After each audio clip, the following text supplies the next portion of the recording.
It's Windwellness Nerd Out time! How you guys doing today? Happy Windwellness Nerd Out time, you guys. And a very happy birthday to Dominique Arminio. Happy birthday, Domi. I hope you're having a great day. This one is for you. We'll talk about her a little more at the end. But we also got to say a very happy birthday to Matt Kapik. Cool, Matt. Happy birthday, my brother. I hope you're having a fantastic day as well. And as for now, though, we should get into our discussion of the day, which you're like, there's a chessboard here. This isn't When Wellness. Well, When Wellness is about a lot of different things, right? And we try to apply principles that can help to better our life to everything, right? Of course. And we try to practice them. And one game that is so much more than a game, to me at least, you may not have the same love for chess, but, you know, really my love for chess doesn't come from chess. And you're like, well, that doesn't even make sense, right?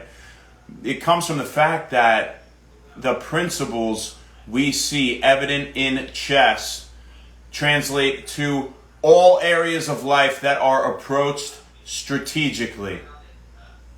Again, the principles that we see evident in chess, and chess is just one avenue through seeing these principles, right? It doesn't mean you have to love chess. You can see them through other games or sports or anything, you know, that you do that is strategic, of course, right? But one great avenue for me, one is sports, of course, too. I love sports. But chess is chess, all right? So today, you know, what we're going to talk about is a quick introduction on chess, you know, how the pieces move, the coordinates, things like that. But, you know, as a premise, before we get started with our talk for today, I do want to say it's not about memorizing anything. It's not about memorizing anything. It's not about memorizing openings. It's not about, you know, just saying, okay, these are the coordinates, right? It's a math game. You could break it down to numbers, of course. But chess is a very romantic game, and it's a very variable game as well.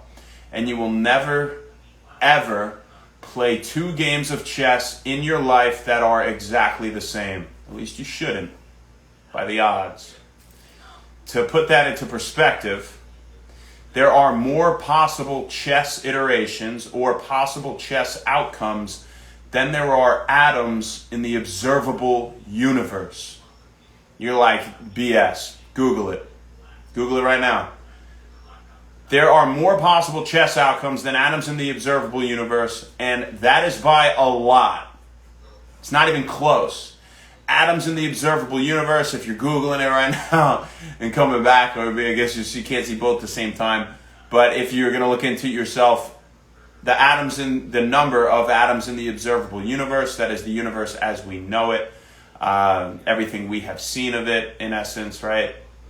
And again, know of it, is 10 to the 79th power to 10 to the 81st power. So around 10 to the 80th power. Possible chess outcomes, a whopping 10 to the 111th power to 10 to the 123rd power, I believe. So figure around 10 to the 117th, 118th power. Way more than that 10 to the 80th power atoms in the observable universe. So just to put it into perspective, how variable chess really is, what better principle to start with than the fact that every single situation is unique. Every situation, eventually in chess, in a game. Now, there are openings. The first 8 moves could be the same as many other games have been, and they've named these openings after people because they've had success with them moving forward after doing that opening. All right? Then they came up with defenses against those openings that were successful, yada, yada, yada. But after a certain point, it's always a new game of chess. It always becomes a new game. And every situation in life also is unique. All right? Look around us right now, wherever you are, whatever you're doing. I guarantee you, you will never have this exact same situation again in your life with every single variable around you being the same. And so what does that mean? You're like, yeah, that's all well and good, but what do we extract from that? What can we extrapolate from this? Well, it means that, we don't just memorize things, we do things that bode well. We prepare well so that when we encounter these unique situations, we can react properly and accordingly. And we can trust our intuition to do so with a lot of study and practice on certain subjects. All right? Having said that, what does this all mean? What does it all mean? All right? So let's start with the coordinates because, I'm not going to talk by the coordinate, but it would be good to refer it in case, maybe you can't see this perfectly or something. I'm going to straighten this a little bit more. Maybe you can't see this perfectly, right? I did my best with the camera and the tripod's on something. It's hard to get it full overhead. I'd have to hang it from the ceiling. So we did our best here to, make it, visual and transparent to you what is going on. But when we talk about the coordinates, right? So let's start from sitting on white side of the board, okay? And this bottom left square, so this bottom left square, I won't even talk about the pieces yet, right, is A1. And it goes 1, 2, 3, 4, 5, 6, 7, 8. Okay? So this square here is A8. Is my finger in that? Let me pull this back for you. So this square here is A8. Okay? So what does that mean? It goes A, B, C, D, E, F, G, H. So what piece is on E1? It would be the white king. Okay? What piece is on D1? It would be the white queen. So how do we even know how to set this board up before we get into the pieces in the first place? Well, we always set the board up so that our bottom right square, whether we be sitting on the side of white or black, is a light colored square. This is a light colored square on the bottom right. Bottom right is white. Bottom right is white. Okay? So if we play it this way, all the coordinates would be messed up. Everything would be all screwed up. All right? So you got to make sure you start there. Now, what are our pieces? All right? Well, we can start with the most basic of the pieces, and that is the pawn. And we start with 8 pawns, right? They're all on what we could say is our second rank here, right? Because again, it goes 1 through 8 this way, from white to black. And so we have a pawn here on A2, we have a pawn on B2, and so on. How does a pawn move? Well, a pawn is actually the only piece in chess that cannot go backwards. Pawns only go forwards. It is also very unique in that is the only piece, is a pawn, that attacks differently than it moves. Show you that in a second. Further, a pawn is the only piece that can move differently in different scenarios. That it has a capability of moving a different amount of squares. And, that's regardless of, we're not talking, when pieces are blocking other pieces, obviously they can't move as much as they would have been able to, right? If they weren't blocked. But when we talk about a pawn, it goes up straight, one square at a time. And a pawn, like we said, can move differently at one point in the game, and that's the first move. And it can move up 2 squares at once. Boom. We're gaining ground just like that. All right? So a pawn, again, is the only piece that attacks in a different way than it moves. So a pawn moves vertically like this, but it attacks diagonally. So if there were a piece here or here, then the pawn would be able to, we say, take it. Right? So if a piece was right in front of a pawn, like this pawn, we can't take that. It's blocking our pawn from moving, but we can't take it. We can only take it if it were on one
it can go up 1 and over 2.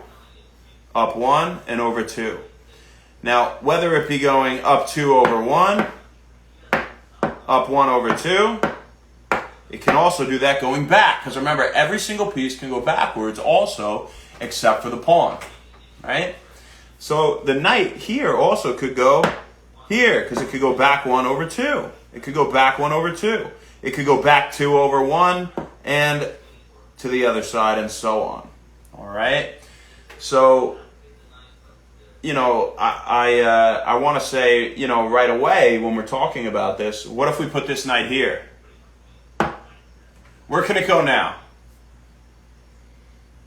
It's on the side of the board, right? So it actually can only go here, here, here, or here. It can go up 2 over 1 because it can't go off the board. So we cut away this whole half of its potential.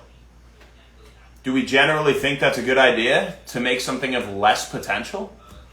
No, we want to maximize its potential. And every piece has a different portion of the board where it is at its maximum potential in any one of those squares. And when we talk about a knight, it is this 4 by 4 area. And what I like to call this is the optimal potential area, because it's the area which the piece has its optimal potential in terms of available squares for it to move to and to affect. And we like things to affect as many squares as possible, generally. Okay? So that's our knight. And let's go now to another piece, the bishop. So our bishops start here and here, right? The third square in, right? The third square in. The black ones would be there and there. And so where can these bishops move? I'll leave both on the board for now. Well, bishops move in a diagonal, and they can move as far as you want in that diagonal. Granted, there's no piece obstructing it. And so the bishop can go all the way over here. If it was here, it could go all the way over here. It can also go backwards, so it could go whoosh, whoosh, right? So where would be the two best squares for a bishop? It would be these two. Now, why do I say these two? Well, these are diagonals. Yeah, but the thing with a bishop is it is confined to one color square the entire game, because it only goes diagonals and they're all the same color. So this bishop will never be on a black or dark square. This bishop is on a dark square. It will never be on a light square. All the same. So if this bishop were here or here, look how many squares it affects. Boom.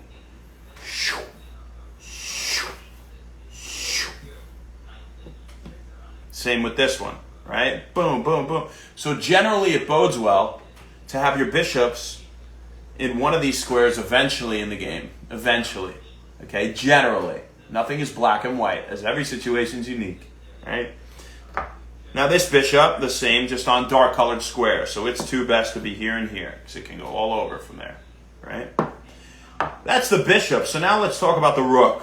Our rooks start here and here, right? And blacks would be there and there.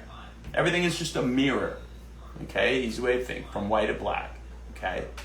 So the rook is slightly better considered than the knight and the bishop, which are both considered better than a pawn. And I'm kind of going from weakest piece to stronger pieces, okay? Not kind of, that's what I'm doing.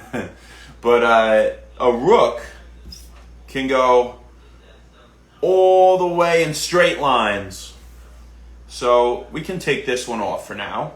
And a rook goes boom, boom, right? So when we talk about a rook, you like to have your rooks on long open files so they can affect a long file. So what if we had a pawn here and we had a piece here? We'll put the queen there just because that's where it starts, you know. And we'll say somehow this knight moved all around and it got here, okay? How's this rook doing? My guy, he can't do anything, all right? The rook, he can't go anywhere. So, yeah, it's worth we'll talk about how many points the pieces are all worth in a second here, but does it look good to have it all cluttered up like that? No, of course not. You want it in open space. You want it in open space because it can shoot from a distance. If you were an archer, does it matter if the archer shoots you from a foot away or 10 feet? No, that arrow is getting slung, right? It can travel 10 feet. Use it to your advantage. You don't fight a guy with a sword with an arrow right next to him.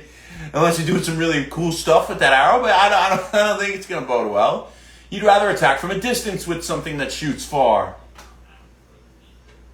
Like an arrow or a gun. And it could be more or less accurate by how far you are, but that's not as important here, right? Because we can only go so far, right? So you want it generally attacking from a distance on an open file. These are our files, right? This would be the C file, because A, B, C through H, right? So C1, shooting down that C file.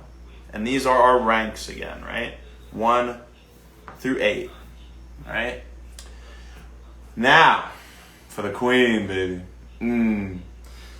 Queen is damn good, all right? Now, why is the queen our best piece? Queen's our best piece because the queen is a bishop and a rook fused into one piece. So it does both, right? As you could have guessed. So this queen can go either like a rook in straight lines as far as it wants, or it could go in a diagonal as far as it wants. So you see all the potential of a queen in open space. In open space, right? And I keep saying that because you want space for your pieces to have an effect on the game in general, right? So where are the best squares for a queen? It has 4 of them. This would be the queen's optimal potential area, the very 4 central squares of the board. Right? 1, 2, 3, 4. Because from there we go to a lot of places, right? So that's the queen. The king. What's up with the king? He's our homie. Why is he not the best? Well, the king is the most important in the sense that we have to protect it. We don't really use the king for attacking. We just want to keep him safe. Because the objective of the game is to make it so that the other person's king has nowhere to move. So that you are attacking the other person's king and it has nowhere to move. And that would be called checkmate. Whereas if you're just attacking it and it can either block it with something, it can block what's attacking it, or it can move out of the way, that's just check. Right? So it's not as impressive. Checkmate's what we're looking for. Okay? So if we had a few pieces, now we talked about how they move, right? And say we have the king here, right? And we had a rook here for black, for example, a rook here. And, we had a bishop here, right? And we had a bishop here for black. How could we put this king in checkmate for black, knowing how the pieces move? Well, we have a couple ways, right? The king, I should say, cannot take a piece if that piece is protected, all right? And so if, say this rook came down here and was attacking this king, can the king take it? Well, no, because look, bishop is protecting it, right? Now the king is in check because it's being attacked, but can the king go here? Well, no. It can't take it. It can't go here because the bishop. It can't go here for 2 reasons. The bishop and the rook are attacking it. It can't go here for 2 reasons. The rook is on it and this rook. And it can't go here because of this rook. So this would be checkmate. Another way you could get checkmate here is like this. The king can't go here because the rook. Can't come up because the bishop. Can't go here because the other rook. And it can't go anywhere in this line because it's attacked by that bishop. So checkmate again. And another way, we could just, right? Is that right? Yeah. Because we can't go here because this bishop. Can't go here because this bishop. And it's checked from that rook. Can't go anywhere here because this rook. So now that we understand that, let's talk about the value of the pieces, and we'll get out of here. We'll get done with our discussion today. And tomorrow we'll start talking about some positions and principles, and most importantly, how chess relates to life. We talked about its uniqueness, right? Today, maximizing the potential of pieces, we could say, is another thing. But let's talk about the point value. So the king, we'll start with him. He doesn't have any point value. We just want to keep him safe. He's the only piece without a point value, okay? And the point value just means the general strength of the piece. Now, how strong a piece is depends highly on where the piece is and what it's doing, right? A rook is worth 5 and a knight is worth 3, but a rook isn't always better than a knight. If that knight is in really good position, it can be worth more. And it's up to us to quantify that, okay? So let's start from the top, or I should say bottom to top, the top of our discussion. The pawn is worth 1 point, okay? 1 point. The knight and the bishop are both worth 3 points. The rook, our castle, is worth 5, all right? So pawn is 1, our knight or our horse is 3, bishop is also 3, so knight and bishop are equal, and a rook is 5. A queen is a whopping 9. So a queen is much better than the other pieces, right? And it makes sense, right? As to why, based on how it moves. And then we said our king has no point value. So that's what we got for you today. I hope it was instructive, at least to kind of get you to learn about how the board should be set up, how the pieces move. Last thing I'll say about how we set up the board. So we have all our pieces set. All right, Shane, I get that the rook is on the outside, both rooks. Our knights are the next one in, okay? You said white on right, light square on right, okay, got that. Our pawns are all in the second rank, right? Right? All our pawns. And our bishops are the third ones in. Bishop, third one in from the side. Third one in from the side. So how do we know which squares the queen and king go on to start? Do they go like this or like this? They're both in the middle. Where do they go? Well, you always remember queen on color. Okay? So whatever color you are, that's what color square the queen goes on. So if you're white, it goes on the white square. If you're black, it goes on the black square, and the king is right next to it. All right? So we could set up all the black pieces, but it seems redundant. I hope, again, that was informative for you beginners out there. And for you guys that are not beginners, we'll get into some more really cool stuff with chess. I'm very excited for it in the coming days. And we're talking about it, one, because chess is super cool, and I love chess. But 2, because we had a special request to talk about it. So there you go, Nuke. You finally got your chess day. We were talking about it, buddy.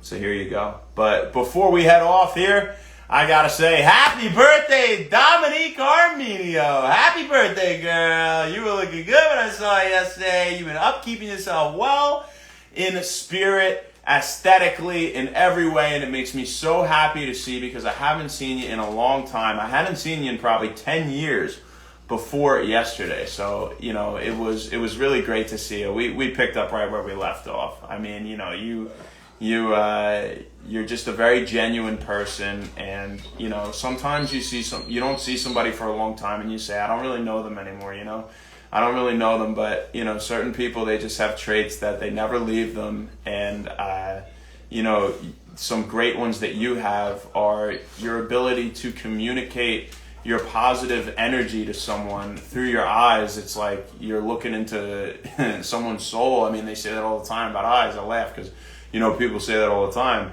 But your energy is just so great, and I think of you and Johnny as just great people that I will always have in my life, and I'm blessed to have in my life. And again, I'm very happy that I got to see you yesterday, and even happier that you're doing so great. And before you even told me anything, I knew you were doing great because I could just sense it in how you were. All right, you carry yourself with such happiness and confidence, and I would want to see nothing else, right? I would too if I looked like that. You again, very good looking, great inside and out. This one, Dami, is for you. So very happy birthday to you, whether you like chess or not. And one more thing I want to say about Dominique, or you if you're watching this. A lot of the time, people they try to get onto somebody else's wavelength, I guess we could say. They try to relate to them, and so like it's a skill in business, of course, it's a skill in all of life, and just talking to people, and they kind of get away from their own energy, their who they are, to do that. And it's definitely true that people who are very genuine and they don't have to try to be so, they can do that effortlessly, right? And I consider you and Johnny to both be people like that. I talked about Johnny for so long on his birthday. I love you, Johnny, if you're watching this, of course. But I think that's very true about you too. I know it's very true about you, right? Because the proof is in the pudding. So I'll see you soon. I hope you had a great day today and an even better night. This one was for you. So who else we got? Matt Kapik. Happy birthday, Matt. Cool Matt.